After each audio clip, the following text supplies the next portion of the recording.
اللہ تعالیٰ نے نبی اکرم صلی اللہ تعالیٰ علیہ وسلم کو وہ عظیم المرتبت صحابہ کرام عطا فرمائے ہیں کہ کائنات ارضی میں اس سے زیادہ خوبصورت لوگ دوبارہ آ نہیں سکتے۔ وہ جماعت صحابہ جو اپنی وفا شعاری سے، یقین کامل سے، انشراح صدر سے، حضور کے دروازے کی گدائی اور غلامی سے اتنی زیادہ سرشار تھی، ان کے دامن میں حضور علیہ السلام کی محبت کی اتنی خوشبوئیں تھیں کہ وہ جہاں بیٹھ جاتے تھے اس سارے ماحول کو بھی معطر اور معمر فرما دیا کرتے تھے۔ ایمان میں کسی کی تقلید نہیں ہوتی، تقلید تو مسائل فقہ میں ہوتی ہے۔ ہم اللہ تعالیٰ کو اس لیے نہیں مانتے کہ ہمیں امام اعظم نے کہا ہے، ہم رب کو اس لیے مانتے ہیں کہ اللہ وحدہ لا شریک ہے، مالک حقیقی ہے۔ نبی پاک علیہ السلام کو ماننے میں ہم کسی کے مقلد تو نہیں، رسول کریم سچے ہیں اور یہ سچ دنیا میں ہر روشنی سے زیادہ روشن ہے۔ ایمان میں تقلید نہیں ہوتی، عقائد میں تقلید نہیں ہوتی۔ تقلید تو ہوتی ہے مسائل میں کہ فلاں بزرگ کے اجتہاد پر، استنباط پر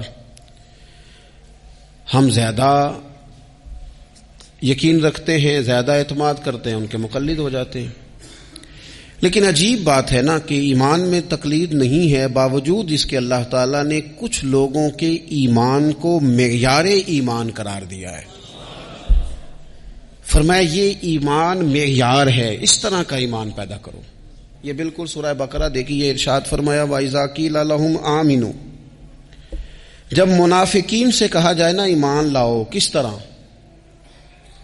چونکہ منافق بھی دعویٰ کرتا ہے کہ میں مومن ہوں، ظاہری کلمہ پڑھتا ہے، نماز کا اہتمام کرتا ہے، بظاہر جہاد میں بھی چلے جاتے تھے، اگرچہ جا کے فتنہ ہی برپا کرتے تھے۔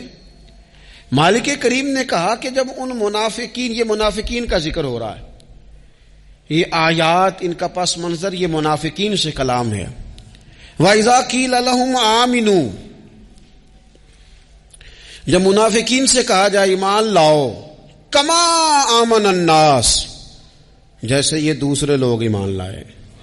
یہ کون دوسرے لوگ؟ سیدنا صدیق اکبر، حضرت فاروق اعظم، حضرت عثمان غنی، سیدنا مولا علی علیہم رضوان۔ جس طرح یہ صحابہ ایمان لائے ہیں اس طرح کا ایمان لاؤ۔ ان کا ایمان یہ معیار ہے، یہ معیار ہے کہ ایمان اس طرح کا ہوتا ہے، یہ کسوٹی ہے، ذرا اس پر پرکھو، ان کی زندگی کے شب و روز کو دیکھو، پھر اس پر پرکھو، اس طرح ایمان لاؤ جس طرح یہ میرے محبوب کے صحابہ ایمان لائے ہیں۔ تو ان کا جواب بھلا کیا ہے؟ ان کا جواب بھلا کیا ہے؟ عقل کو تنقید سے فرصت نہیں۔ ان کا جواب کیا ہے؟ معاذ اللہ وہ جواب یہ دیتے ہیں، کہتے قالوا انؤمن کما آمن السفہاء، کیا ہم اس طرح ایمان لائیں جس طرح یہ بیوقوف ایمان لائے؟ ان کی نظر میں تو سارا مال قربان کر دینا معاذ اللہ بیوقوفی ہے۔ ان کی نظر میں تو چلتے کاروبار، جائیدادیں چھوڑ کے مکے سے مدینے چلے جانا یہ بیوقوفی ہے۔ ان کی نظر میں تو مال، اولاد، جان، ہر چیز قربان کر دینا حضور کے قدمین پر یہ بیوقوفی ہے کہ ان بیوقوفوں کی طرح ایمان لائیں۔ ہم تو سیانے لوگ ہیں، ہم تو سیانے ہیں، ہم تو ایمان لائیں گے، بس زبانی کلامی آئیں جائیں گے، بات بھی کریں گے، جس طرف کی ہوا ہوگی اس طرف کے ہو بھی جائیں گے۔ یہ ان بیوقوفوں کی طرح ایمان لائیں۔ کیا کہا تھا کسی نے؟ اس نے کہا تھا کہ محبت کو ظالموں نے عبادت دیا قرار۔ کچھ ایسے نادان ہوتے ہیں جو اہل محبت کو دیوانہ کہتے ہیں، وہ کہتے ہیں یہ تو نادان ہے، اس طرح بھی کوئی کرتا ہے، ٹھیک ہے ہم بھی کلمہ پڑھتے ہیں، مسلمان ہیں، تو ہمارے لہجوں میں وہ حسن نہیں ہوتا، ہمارے پیالوں میں وہ صفائی نہیں ہوتی کہ جو خیرات آئے گی تو پھر وہ محفوظ رہ سکے گی۔ کائن بیوقوفوں کی طرح ایمان لائیں۔ تو رب کیا فرماتا ہے، اللہ کیا فرماتا ہے؟ سنیں جو حضور کے صحابہ پر بات کرے اس کے بارے میں رب کیا فرماتا ہے، اسے جواب میرا رب دیتا ہے۔ صحابہ کی بے ادبی کرنے والے کو جواب اللہ تعالیٰ ارشاد فرماتا ہے، فرمایا الا انہم ہم السفہاء ولکن لا یعلمون، فرمایا خبردار ہو جاؤ یہ خود بیوقوف ہے، لیکن بیوقوف کو پتہ نہیں ہوتا کہ میں بیوقوف ہوں. پاگل ہمیشہ کہتا ہے میں پاگل. فرمایا وَلَٰكِن لَّا يَعْلَمُونَ، لیکن انہیں اس بات کا علم، انہیں پتہ کوئی نہیں ہے، یہ خود بیوقوف. مقدر سکندر کا دیکھو پیاس سے، یہ بیوقوف ہیں. کیوں؟ کہ حضور کا دامن کرم بہ رہا ہے اور فیض یاب نہیں ہو سکے. جنہوں نے محبوب کریم کے دروازے سے خیر نہیں پائی، ان سے بڑا بھی کوئی بیوقوف ہوگا. مقدر سکندر کا دیکھو پیاس سے چلے جا رہے ہیں کنارے کنارے، دریا بہ رہا ہے اور ساتھ ساتھ پیاسا چل رہا ہے. اللہ فرماتے بیوقوف لوگ ہیں جو حضور کے صحابہ پر زبان تان دراز کرتے. تو عزیز دوستو، ان لوگوں کا ایمان معیار ہے، ان لوگوں کا ایمان وہ ہمارے سامنے روشن نمونہ ہے جس کی بنیاد پر ہم نے اپنے ایمان کو، تیقن کو، شب و روز کو مرتب کرنا ہے اور ترتیب دینا ہے.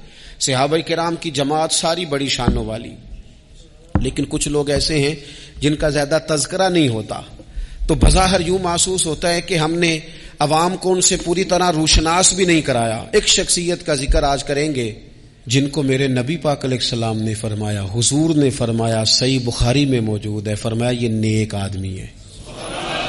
اور یار جسے رسول کریم کہیں بندہ نیک ہے، رجل صالح، حضور نے فرمایا نیک آدمی ہے. جو بالغ نہیں ہوئے تھے اور اس سے پہلے ہی کلمہ پڑھ لیا تھا، جو حج کے مسائل سب سے زیادہ جانتے تھے، جنہوں نے 60 سال مکے اور مدینے میں فتویٰ دیا، صحابہ ان سے فتویٰ لینے آتے تھے. جو بدر کی جنگ میں بھی گئے، احد میں بھی گئے، پر محبوب نے فرمایا عمر تھوڑی ہے، ابھی واپس جائیے. خندق میں شریک ہوئے اور اس کے بعد ہر جنگ میں شریک ہوئے. مستدرک میں موجود ہے. حضرت جابر ابن عبداللہ فرمایا کرتے تھے زمانہ بدلا تو کچھ لوگوں میں بھی تبدیلیاں آئیں. میں نے بڑی دنیا بدلتی دیکھی، پر جن لوگوں کو نہیں بدلتے دیکھا نا، ان میں یہ شخصیت ہے جو ہمیشہ ہر دور میں، ہر عمر میں نبی پاک کے طریقوں پر پوری طرح کاربند رہے. اوڑھنا، بچھونا، اٹھنا، بیٹھنا، چلنا، ہر وقت حضور کی محبت میں غرق ہو کے کیا. کون ہے بھلا؟ حضرت عمر کے بیٹے سیدنا عبداللہ ابن عمر رضی اللہ تعالی عنہ. ابھی بالغ نہیں ہوئے تھے، مسلمان ہو گئے، اور زندگی ساری مصلے سے لگ کے گزاری، عبادت کی، ریاضت کی، تقوی، جد و جہد، معاملہ فہمی، جہاد. والد امیر المومنین ہے،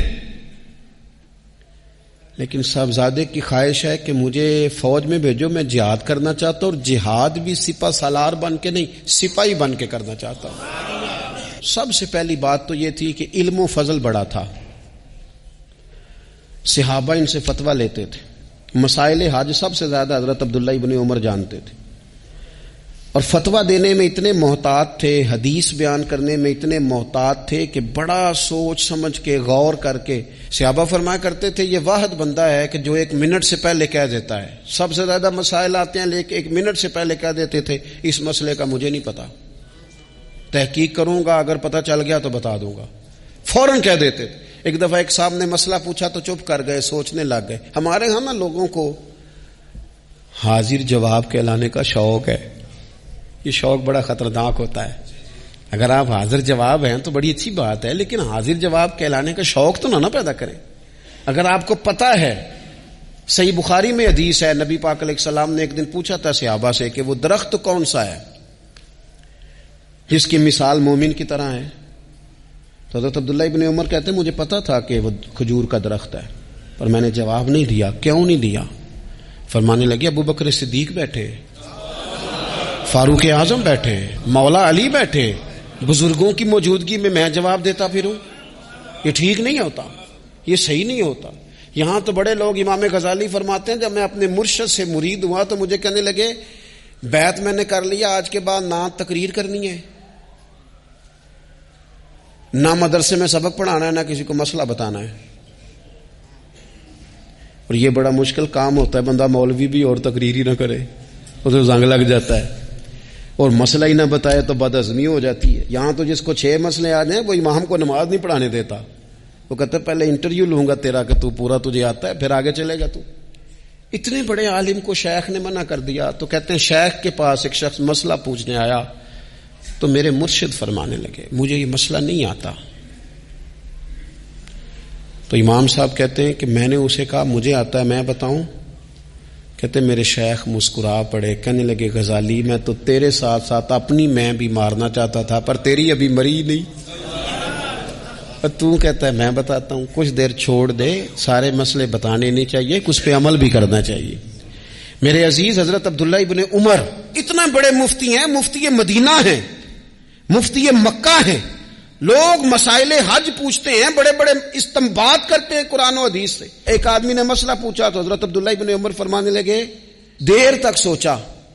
جب دیر ہو گئی سوچتے سوچتے تو وہ شخص کہنے لگا حضور اتنی دیر کیوں سوچ رہے ہیں؟ تو آپ فرمانے لگے تمہارا کیا خیال ہے کہ جو سوال تم مجھ سے پوچھتے ہو اور جو جواب میں تمہیں دیتا ہوں اس کے بارے میں رب مجھ سے سوال نہیں کرے گا؟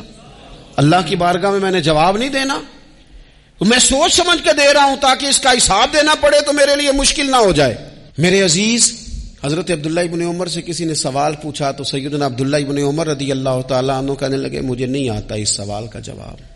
اور جب کہا نا نہیں آتا تو فوراً کہنے لگے عبداللہ خود اپنے آپ سے بات کرتے ہیں. کہتے ہیں عبداللہ رب تیرا بھلا کرے, اس بات پہ ہمیشہ ڈٹے رہنا, جو بات نہ آتی ہو وہ کبھی کہنا نہ, جس کا پتہ نہ ہو اسے کبھی کرنا, جب تک پوری تحقیق نہ ہو بلا وجہ ہوتا زنی نہ کرنا, بلا وجہ ہوتا زنی نہ کرنا. یہاں کا ہے ہمارے صوفیاء نے, یہاں کا علم و بس کریو یار, ایک کوئی حرف تینوں درکار, صحیح کر کے پہلے اچھی طرح کر کے پرکھ پھر بات کر.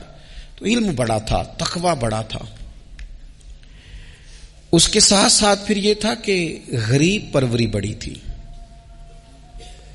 ایک بندہ خیرات لے کے گیا, وہ پھر لائن میں لگ گیا ہے, اسی کیا کیدا پلا تو پھر آ گیا ہے.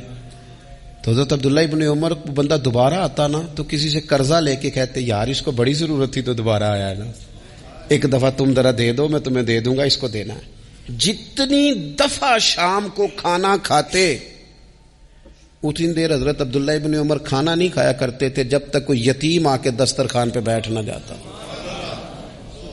نہیں گزارا ہوتا. اور یار کیسے لوگ کھا لیتے ہیں, اعلیٰ غذائیں کھا رہے ہیں اور ایک طرف ایک بہن مجبور بیٹھی ہے, بھائی مجبور بیٹھا ہے, سسرالی رشتہ داروں میں لوگ مجبور بیٹھے ہیں, عزیزوں میں لوگ مجبور بیٹھے ہیں, یتیم غریب مسکین, اور یہ روز نئے سے نیا ذائقہ. جب تک یتیم نہ ہوتا کھانا نہ کھاتے. اور صدقات و خیرات بھی کرتے تو جس طرح ہم کرتے ہیں نا, ناراض نہ ہونا. کبھی کبھی نا بعض لوگوں کو بانٹتے دیکھتے ہیں تو تکلیف ہوتی ہے. آپ نے دینا تو ہے تو اگر خوش دلی سے دے دیں, عطا تو کرنا ہے تو اگر چلو صحیح طریقے سے ہو جائے, ہنس کھیل کے ہو جائے, پریشان نہ کیا جائے سائل کو, تو کتنا اچھا ہے. ان صوفیاء کا بھی ہم نے تذکرہ کتابوں میں پڑھا ہے جو کہا کرتے تھے اگر رب نے دروازے پہ کسی کو بھیجا ہے تو اس کا مطلب ہے اللہ راضی ہے. لیکن ہمارا لہجہ اتنا سخت ہوتا ہے. حضرت عبداللہ ابن عمر ایک اونٹنی پہ بیٹھے تھے, اونٹنی بڑی پیاری لگی, بڑی خوبصورت تھی, بڑی بہترین تھی, بڑی صاف ستھری تھی. تو 2-3 دفعہ اپنے غلام سے کہا یار بڑی پیاری ہے, بڑی خوبصورت ہے, دیکھو اس کا چلنے کا انداز کتنا نرالا ہے. آج کل بھی ڈرائیور گاڑی چلاتے ہیں تو کہتے ہیں بڑی ہلکی پھلکی ہے جی, بریکیں بھی بڑی ٹھیک ہیں جی, اس کی فلاں معاملہ بھی اس کا بڑا صحیح ہے.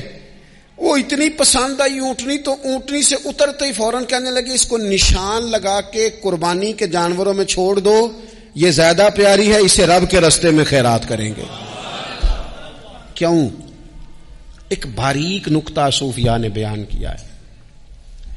اللہ کے نیک بندے کہتے ہیں کسی جگہ بھی تمہارا دل اللہ رسول کے مقابلے میں الجھنا نہیں چاہیے. کوئی ایسی چیز جو رکاوٹ بن رہی ہو, رکاوٹ, وہ کیا کہتے ہیں کچرا آ گیا ہے, اس کچرے کو لوگ ٹھیک نہیں کرتے, کہتے نکال دو تاکہ معاملہ صحیح رہے.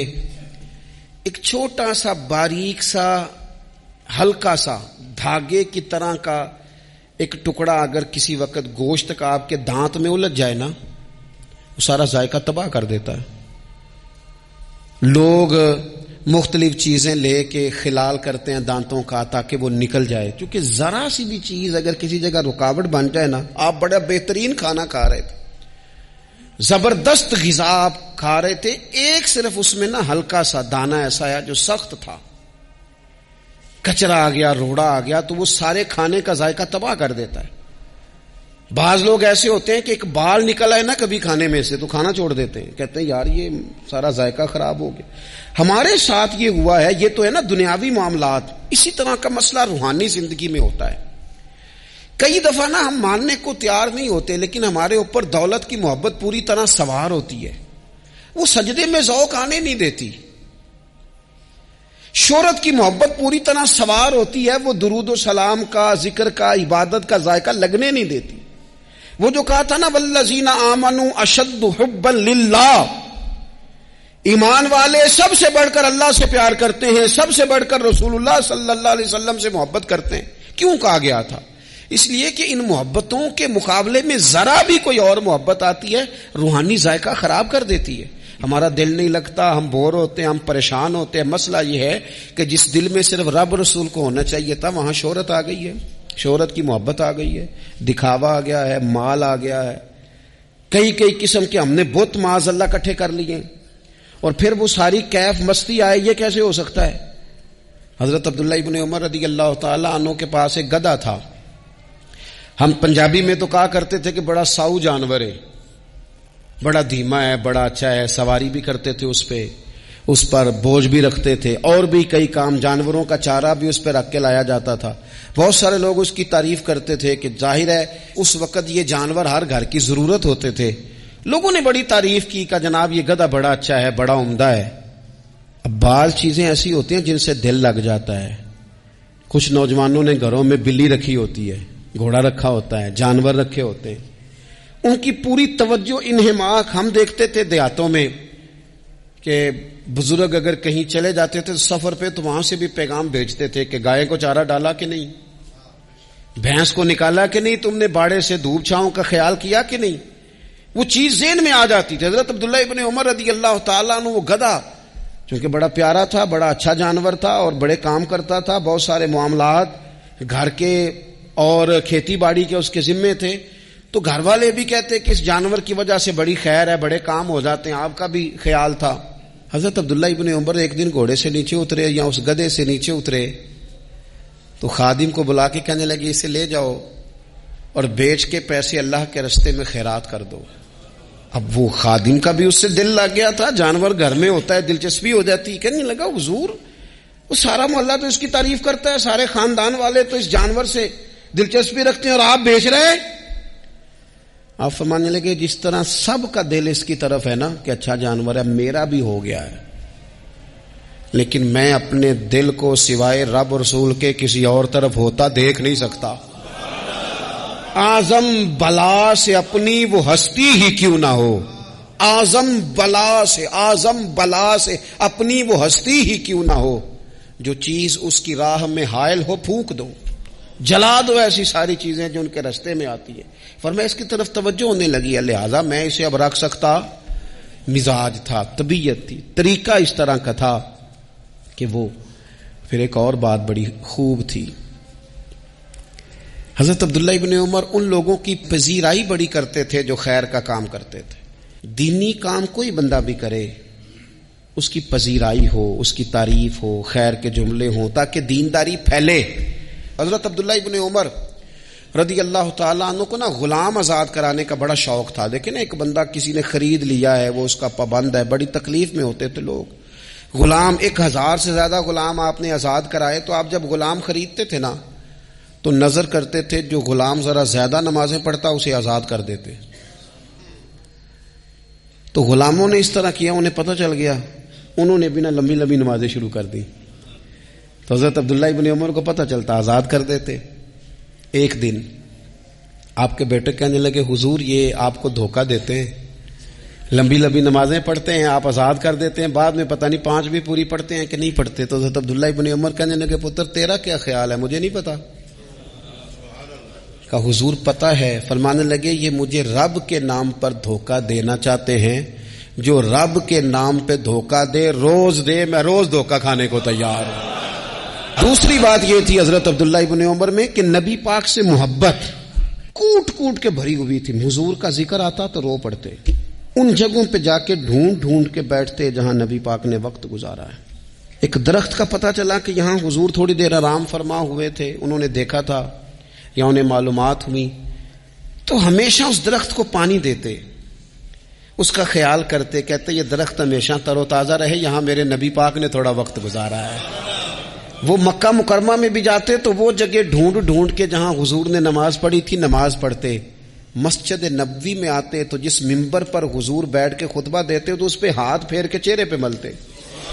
حضور کی قبر انور پر حاضری دیتے، السلام علیکہ یا رسول اللہ کہہ کے اس بارگاہ عالی مرتبت میں حاضری دیتے. حضرت صدیق اکبر کو سلام کرتے، حضرت عمر کو سلام کرتے. پیر سن ہو گئے ایک دفعہ چلتے چلتے، تو کسی نے کہا جس سے سب سے زیادہ پیار ہے نا اسے پکارو پیر ٹھیک ہو جائے گا. تو فوراً کہنے لگے یا محمد صلی اللہ علیہ. اور یہ امام بخاری نے لکھا ہے الادب المفرد میں، خود امام بخاری لکھتے ہیں کہ حضرت عبداللہ ابن عمر نے یا محمد کہا اور ان کا پیر سویا ہوا ٹھیک ہو گیا. یہ لوگ بڑی محبت کرنے والے. آپ فرمایا کرتے تھے شاید زندگی میں لوگوں نے کسی سے اتنا پیار کیا ہو جتنا نبی پاک علیہ السلام کے غلاموں نے مجھ سے کیا ہے. ہر وقت لوگ ان کے گرد رہتے، لوگ محبت کرتے. حجاج بن یوسف جب حکمران بنا نا تو بڑا ظالم تھا. اس کو یہ بات اچھی نہیں لگتی تھی کہ ہر وقت لوگ حضرت عبداللہ ابن عمر کے پیچھے گھومیں. بادشاہوں کا خیال ہوتا ہے نا بادشاہ ہم میں تو پروٹوکول کوئی اور لے کے جا رہا ہے. اس نے ایک دفعہ جمعہ پڑھاتے پڑھاتے معاذ اللہ حضرت عبداللہ بن زبیر رضی اللہ تعالیٰ عنہ کے خلاف کوئی بات کی. تو حضرت عبداللہ ابن عمر اگرچہ بڑے صلح جو تھے، صلح پسند تھے، لیکن اگر حق کی بات ہوتی اور اس طرح سے ہوتی کہ کوئی بڑی غلط بات کرتا تو پھر ٹوکنے میں بھی بڑی جرت کا مظاہرہ کرتے. ایک دفعہ اہل کوفہ نے آپ سے مسئلہ پوچھا نا، چونکہ آپ مفتی تھے لوگ مسئلے پوچھتے تھے، انہوں نے پوچھا حضرت عبداللہ ابن عمر سے کہ مکھی اور مچھر کا خون لگ جائے تو اس کا کیا مسئلہ ہے، کپڑے ناپاک تو نہیں ہوتے؟ تو اس سوال کا جواب دینا چاہیے تھا نا، ہوتے ہیں کہ نہیں ہوتے. تو فرمانے لگے حسین ابن علی کا خون بہا کے اب مکھیوں کے خون کے مسئلے پوچھنے شروع کر دیے. اب تمہیں یہ والا خون نظر آنے لگا ہے؟ حضور کی اولاد پاک کو شہید کر کے اب ان مسئلوں میں آئے ہو؟ میں خیال نہیں آتا تمہارے دلوں میں گھٹن ہے حضور کی اولاد کے لیے اور دین کے مسئلے پوچھتے ہو. جاؤ پہلے کشادگی پیدا کرو، تیری نسل پاک میں ہے بچہ بچہ نور کا، تو ہے عین نور تیرا سب گھرانہ نور کا. پہلے کشادگی لاؤ حضور کی اولاد پاک کے لیے، پھر مسائل پوچھنا. حجاج بن یوسف نے کوئی بات کر دی، آپ نے ٹوک دیا، آپ نے ٹوک دیا. تو پھر حجاج نے سازش کی. اوہو، اللہ والوں کے خلاف جو سازشیں ہوتی ہیں بڑی گہری ہوتی ہیں، بڑی سخت ہوتی ہیں، بڑے جال بنے جاتے ہیں، بڑا حسد کیا جاتا ہے، بڑی تکلیف دی جاتی ہے. اللہ قرآن میں کہتے ہیں محبوب یہ لوگ تجھ سے حسد کرتے ہیں، حسدا من عند انفسہم، ان کے دلوں میں تیرے لیے حسد ہے. حسد کرتے ہیں لوگ، دور تک نکل جاتے ہیں حاسدین. حجاج نے کیا کیا، اس نے ایک شخص سے کہا کہ زہر والا خنجر تیار کرو جو زہر میں بجھا ہوا ہو. اور چونکہ حج کے موقع پہ بڑا رش ہوتا ہے لہذا حج کے موقع پہ لے جانا. حضرت عبداللہ ابن عمر جب تمہارے پاس سے گزرے، بادشاہ میں ہوں، لوگ ان کے پیچھے ہیں، جب وہ تمہارے پاس سے گزریں تو ان کے پیر میں چبو دینا. جب لوگوں نے ایسے عالی مرتبت لوگوں کو نہیں بخشا، اتنے بڑے لوگ محفوظ نہیں رہے تو ہما چما کس کھاتے میں. آج کس بات کا شکوہ کرنا. حضرت عبداللہ ابن عمر اس کے پاس سے گزرے تو اس نے پیر میں چبو دیا خنجر، وہ زہر آپ کے جسم میں پھیلا. جب شدید بیمار ہوئے تو حجاج تیمارداری کرنے چلا گیا. یہ دیکھو دوستی قاتل سے بھی مقتول سے یارانہ بھی. خود چلا گیا اور جا کے کہنے لگا جی اگر مجھے پتہ چل جائے نا کہ آپ کو کس نے یہ زخم دیا ہے تو میں سخت انتقام لوں گا. تو حضرت عبداللہ ابن عمر نے بھی بڑا منطقی جواب دیا. فرمانے لگے مجھے اسی نے زخم دیا ہے جس نے حج کے موقع پر کسی کو خنجر لانے کا مشورہ دیا تھا، اسی نے مجھے زخم دیا ہے. گویا فرمانے لگے ظالم تو خود ہی یہ کام کرتا ہے اور خود ہی تو تیمارداریاں کرتا ہے. حضرت عبداللہ ابن عمر شہید ہو گئے. مکہ مکرمہ میں آپ کا مزار بنا دیا گیا. تقریباً 1500 کے لگ بھگ 1600 کے لگ بھگ آپ سے احادیث مروی ہیں. زندگی حسین گزاری، حضور کی خوشبوئیں ہر وقت آتی رہیں. حضرت عائشہ صدیقہ، حضرت حذیفہ، حضرت جابر بن عبداللہ، یہ تینوں جلیل القدر لوگ کہا کرتے تھے حضور کے بعد زمانے کی تبدیلی سے بڑے لوگ تبدیل ہوئے، لیکن جو لوگ حضور کے طریقوں پر پوری طرح قائم رہے ان میں بڑا نام حضرت عبداللہ ابن عمر کا ہے۔ بڑا نام، رات بھر عبادت کرتے اور دن کو ظہر سے عصر تک اللہ کی یاد میں مصروف رہتے۔ 3 باتیں اپنی زندگی میں سمجھیں، ایک تو جس بات کا پتہ نہیں ہے اس کو کبھی ڈسکس نہ کریں، یہ ہمیں حضرت عبداللہ ابن عمر کی زندگی نے بتایا۔ اور دوسری بات یہ ہے کہ کوشش کریں، سخاوت کرنی ہے اللہ کی رضا کے لیے، تو اس میں اللہ کی رضا ہی پیش نظر ہو۔ اور تیسری بات یہ، جتنا ہو سکے اپنے آپ کو حضور کے دروازے کے قریب کریں، نبی پاک کے رستوں کا مسافر بنے۔ جس طرح بھی حالات بڑے بڑے بدلتے ہیں، لیکن اپنی جو اصل ہے نا، اس اصل پر ہمیشہ قائم رہیں۔ اللہ مجھے اور آپ کو عمل کی توفیق عطا کرے۔